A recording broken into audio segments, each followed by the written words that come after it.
Assalamualaikum warahmatullahi wabarakatuh. Allahumma salli ala sayyidina Muhammad wa ala alihi wa sahbihi wa barik wa sallim ajma'in, amma ba'd. Saya doakan Bapak Ibu teman-teman semua dalam keadaan sehat afiat ya. Yang sedang sakit, semoga Allah angkat penyakitnya, dan wasilah penyakitnya adalah menjadi wasilah pengampunan dari Allah Subhanahu wa taala. Yang belum nikah, semoga Allah pertemukan dengan jodoh yang terbaik menurut Allah.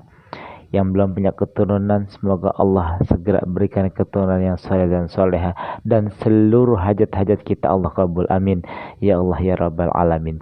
Terima kasih banyak saya ucapkan sudah mampir channel ini dan sudah dibantu untuk subscribe, like. Yang mau komen-komen silahkan di bawah. Terima kasih banyak.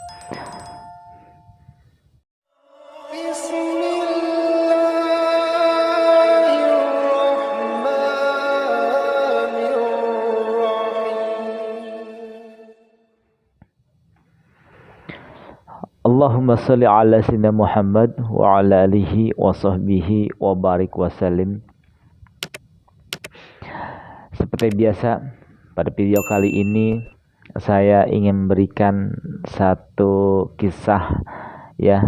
Insya Allah kisah ini bisa menggugah untuk kita istiqomah terus bersolawat pada Nabi Muhammad sallallahu alaihi wasallam.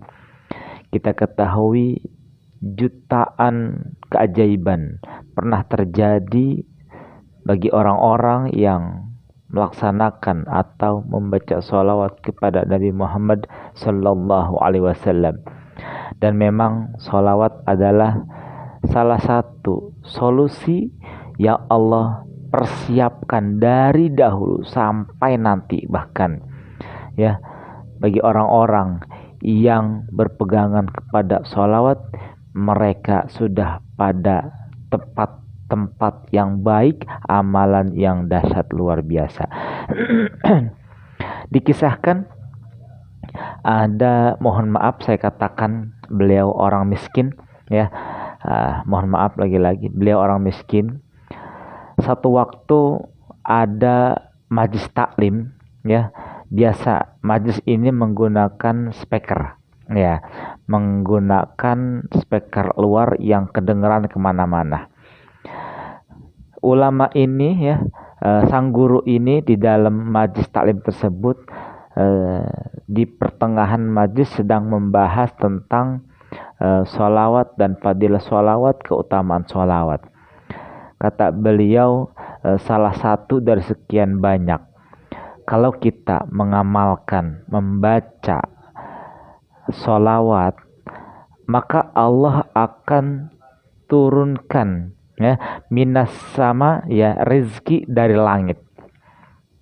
Rezeki dari langit. Maka kemudian lagi-lagi mohon maaf, orang miskin ini mendengar, oh kalau kita baca sholawat maka Allah akan turunkan harta bantuan dari langit. Baiklah kalau gitu, diamalkanlah sama si ini orang. Sehari, 2 hari, bahkan seminggu ya, diamalkan ini sholawat terus sehariannya, hari-harinya, perjalanan ke tempat kerja ya, dan lain sebagainya, segala aktivitasnya dia baca ini sholawat. Sampai satu waktu ketika dalam perjalanan pulang, ini orang apa bahasanya, tersandung sesuatu batu lah katakan. Sampai-sampai batu itu ketika tersandung ini orang bergeser dari tempat asalnya. Ketika batu ini tergeser, maka terlihat sesuatu bungkusan, ya katakanlah plastik gitu, plastik hitam.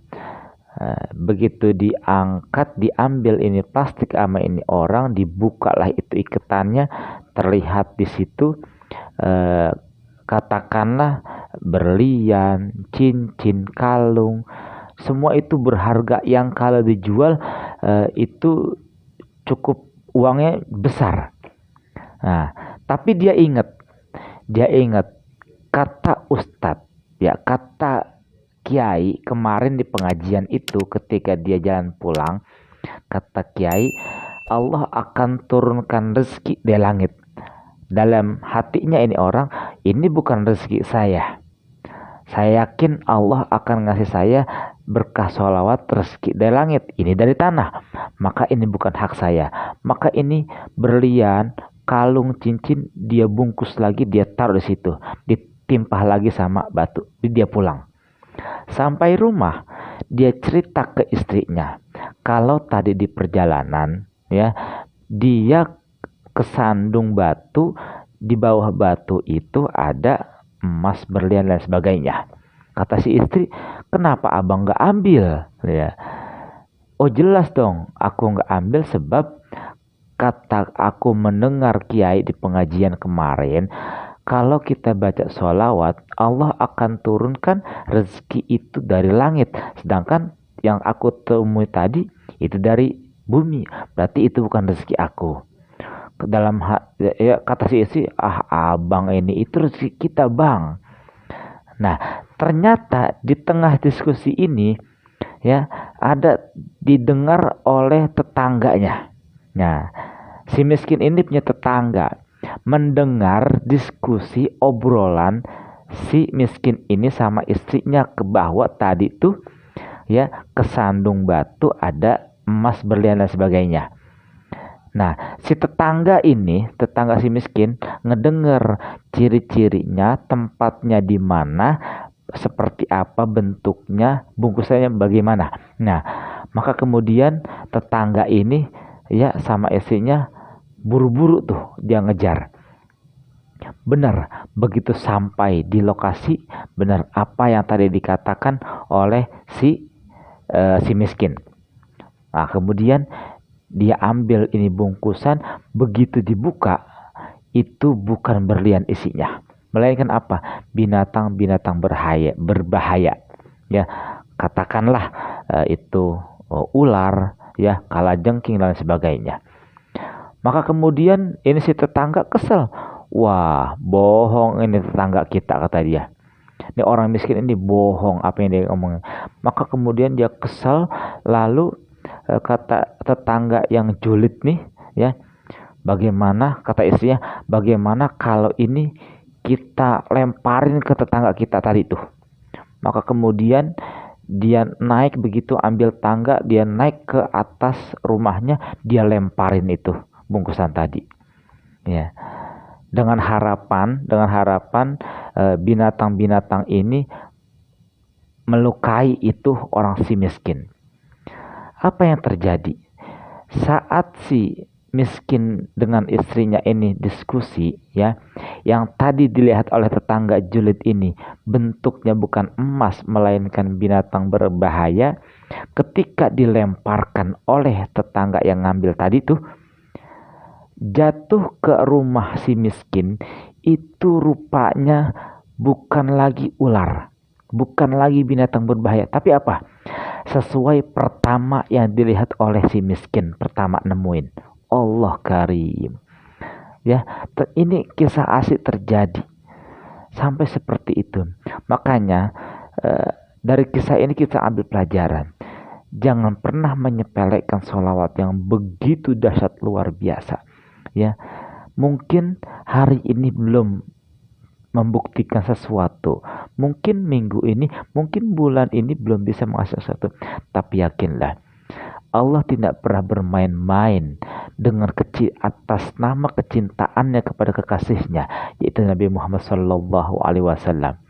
Ya, makanya dikatakan sholawat itu adalah solusi bagi orang-orang yang dalam keadaan sulit. Bahkan sholawat adalah guru bagi orang-orang yang tidak punya guru. Yuk, jangan pernah berhenti, jangan pernah menyepelekan. Bagaimana kalau kita sholawatan, baca sholawat sekian banyak, sekian ribu, tapi sholat kita masih belentang-belentong, entar sholat, entar enggak, biarin, terusin. Ya, masih alhamdulillah, dia masih sholat, entar enggak. Lama-lama sholawat itu sendiri yang akan menggerakkan kita atau siapapun itu orangnya yang kemarin masih bermaksiat, biarin dia baca sholawat. Ya, nanti dengan sendirinya sholawat akan menggiring dia menjadi orang yang perlahan menjauhi bahkan meninggalkan kebiasaan maksiatnya. Lambat laun sholawat itu sendiri yang akan merubah, yang akan menggerakkan orang yang kemarin sholat entar enggak, entar sholat entar enggak, gitu tuh. Biarin, terusin aja, insya Allah. Ya, apalagi kita yang kesulitan ekonomi, ya, rumah tangga mulai berantakan dan sebagainya. Dawamkan sholawat, insya Allah. Ya, perlahan yakinlah bahwa Nabi Muhammad dengan kita membaca sholawat kepada beliau ada solusi atas permasalahan baik dunia maupun akhirat kita, insya Allah. Amin ya Allah ya Rabbal Alamin.